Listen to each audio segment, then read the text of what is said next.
we're back at the PDAC Mining Snap segment we have at PDAC, March 2014. It's Sunday, it's busy, and we have another busy person with us, Mr. Mickey Fulp, the Mercenary Geologist. How are you doing? I'm doing well, Sonny. Excellent. Thanks for coming here and being part of the segment today. I mean, you have a lot of great viewpoints. You've been in the industry for several years. You have a lot of experience. You're a geologist by background. You know what you're talking about for sure. So I wanted to pick your brain about, first of all, mercenarygeologist.com. Okay, I got to put the plug there. Yep. But I have to, we had a discussion lately just, regarding the state of the juniors and regulation. It's survival of the fittest, right? So, I want to put it into perspective. Of the T6V ventures from 2003 to 2013, we've seen over $35 billion in funds come in for private placements. Now, according to Kaiser, 721 of the 1,400 companies that he tracks on the exchange have only less than 200,000 in working capital. Now, of that, 600 trading less than 20 cents have a negative $1 billion in working capital. How did we get here? Well, we got here, I think part of it's the nature of our business. We raised $35 billion, but has there been $35 billion worth of metal produced during that period? Absolutely not. So this is much less than a zero-sum game. A lot of these companies are what I would call companies that exist solely to mine the stock market. Right. Now, you can turn that around and say, well, as investors, what we're really trying to do is mine the stock market. But we have to have some modicum of success within that. And we have had, but we have, in my opinion, way too many companies that are non-viable. In the bull market of 2009, 2010, after the economic crisis, everything got financed again, just as it had in 03, 04, 05. And so we've got, there's just not enough good projects in the world to support something on the order of 1,600 juniors. Right. In my opinion, a bunch of these companies need to go away. Yes. And well, that's why we have regulation. Like any industry, there's regulation. Now, regulation now how is it a hurdle for growth, or is it a hurdle for growth? Well, the Toronto Venture Exchange and the securities commissions, the various provincial securities commissions that are essentially the watchdogs over that exchange, have become increasingly regulatory and bureaucratic and expensive for companies to operate. And sorry, just to interject, there was a number that I came up with. Actually, there was a interview with Mark Redcliffe of Jordan Capital, and he was interviewed, and he made a very interesting comment that, for this year we had 74 proposals of change for regulation by national and provincial regulators, as opposed to 2007, I think there were only 24.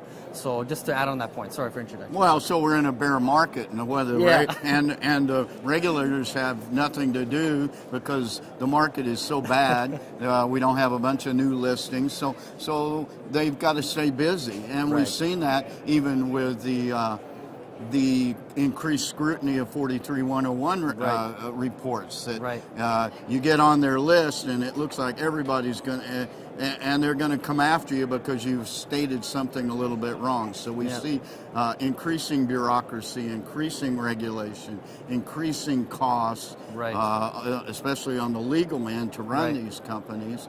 And so our market, which is arguably the most open and in the world, is becoming increasingly regulated, and I think that is to the detriment of not only the companies that should go away, but the good companies. We see increasing lowering of standards for raising money. This summer, until about August or September, you could raise money at a half a cent. I have a list of 4 companies that raised somewhere that had 40 to 110 million shares issued at a half a cent. Well, that's not a viable company. You raise, you raise 40, or you put out 40 million shares at a half a cent. That's $200,000. That's just enough to keep the lights on and the legal fee paid and the filing fees for another less than a year. One of the biggest problems, we do not have a means of failure in this business. Companies keep getting thrown lifelines, and what they really need to do is fail, go bankrupt, become shells, and go into to dormancy, and that's not happening. We had very few companies delisted last year, and I think that is due to the relaxation of financing requirements. All in all, I don't think that's good for the business, because it ends up being dilutive so much that all the companies can do is roll back and start over again. Exactly. So let's talk about the role of the exchanges and the commissions. I mean, with what you're saying, I mean, it seems like there's also a kind of a disconnection or disconnect between both bodies. I mean, and the only reason I say that's because, for example, John McCoach, he was at the Cambridge conference last year doing a panel with John Kaiser, and he mentioned that one of the exemptions was the accredited investor exemption. And they were looking at additional tools to improve it, so companies can have their investors participate. And one of the other tools was, you can approach your existing shareholder base and have them exempt from that, so it'll be easier for them to participate. However, it's been 3 years in the talking with the commission. And it hasn't happened yet. And it hasn't happened yet. And that would be a good thing, because what's happened is with this accredited investor designation, it's gotten tougher and tougher for people, is you've eliminated the small retail lay investor from his ability to get in early. I mean, I'm an accredited investor, obviously, and I participate in, I'm a founder of some companies. I participate seed stock, founding stock, pre-IPO stock. So the key to make money in a lot of this investing or speculation, really is what it is to get in early, and the small guy doesn't have that ability. And I would welcome some regulations that would let people that are longer-term investors in this business and maybe don't have the financial wherewithal to qualify as accredited. I would say that if we could get some of those people in, then they would get in early, make money, and what we've really lost in this business over the last 3 or 4 years are the retail lay investors. They have not come back to the market, and we need those people for a healthy market. Well, we'll find that out when we're here at the PDAC over the next several days. I mean, so far it looks pretty good.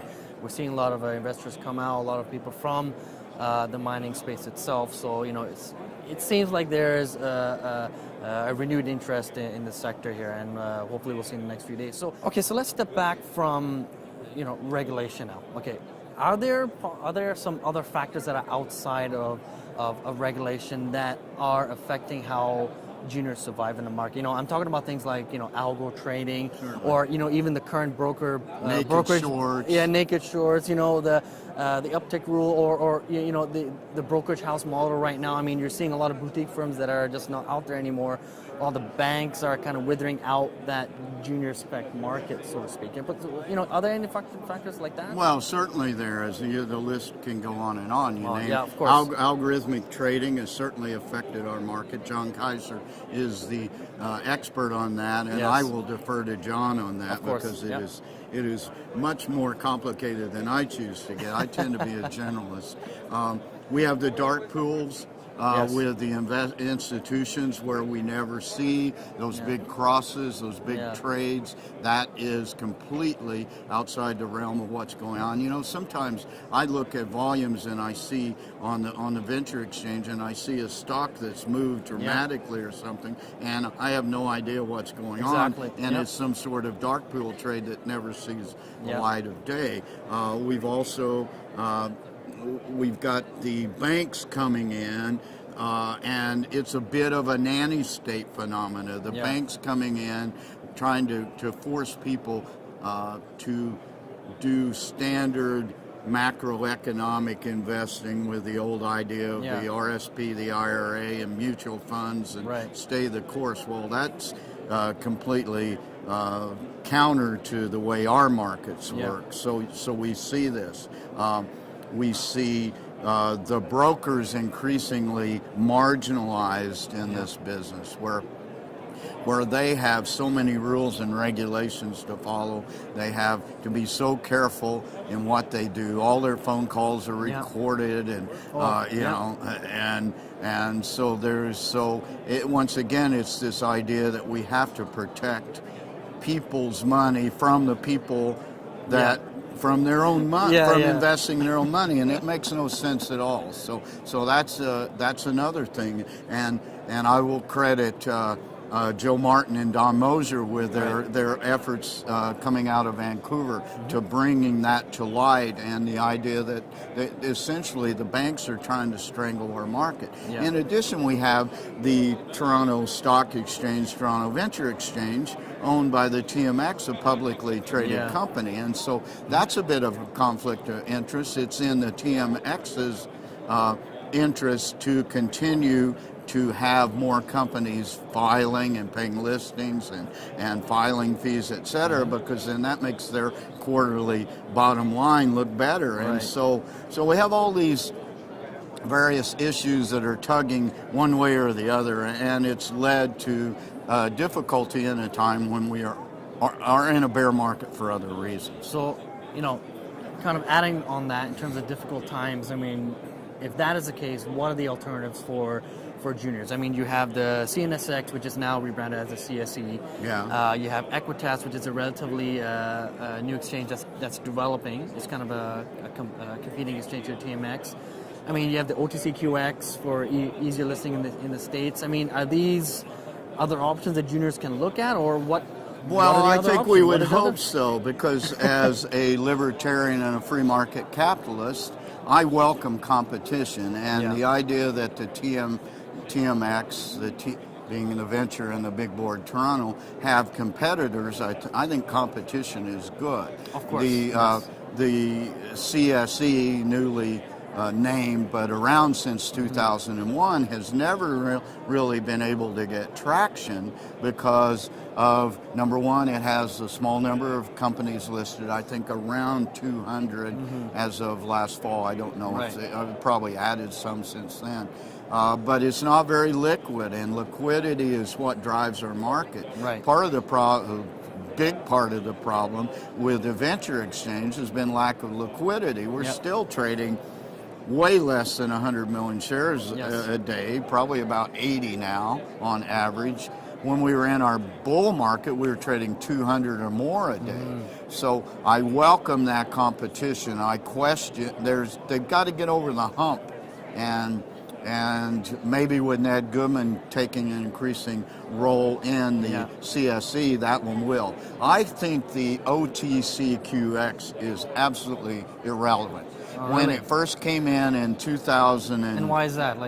Nine. Well, it's just it's an alternative listing in the States. It's a bump above the OTC bulletin board, but it hasn't really done what the companies, and generally it was the good companies first that came into it and were able to be traded on, the good Canadian companies. Now it is increasingly populated by more and more juniors, some of which are viable, some of which are not, but it does not seem to me to have done anything to help those companies. I know several of the companies I've covered in the past or currently cover have OTCQX listings, and it makes them a little easier for them to market in the States, but they don't seem to get any bump in their evaluations and their market capitalization. So I don't think it's probably a very important part of the whole trading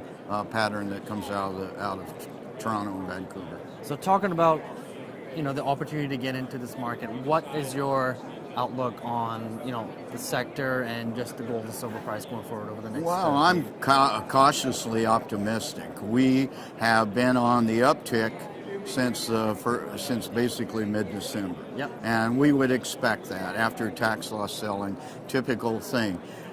We hit an all-time high for 2013 on Friday. But we've seen this happen before. I think we're cautiously optimistic, but the last 3 years, the high for the year has been right around PDAC, a day before, a couple of weeks after, blah, blah, blah. So I'm hoping that it is more than people kind of coming in knowing we'll have this pre-PDAC rise and then coming in and start dumping stocks after that.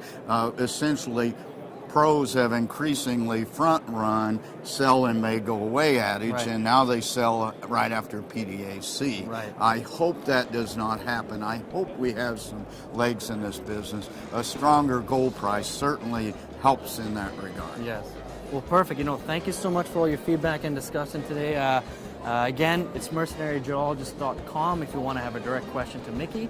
We'll post the information on our channel here. So thanks again, Mickey. My pleasure, Sonny. And Thank you. Until next time.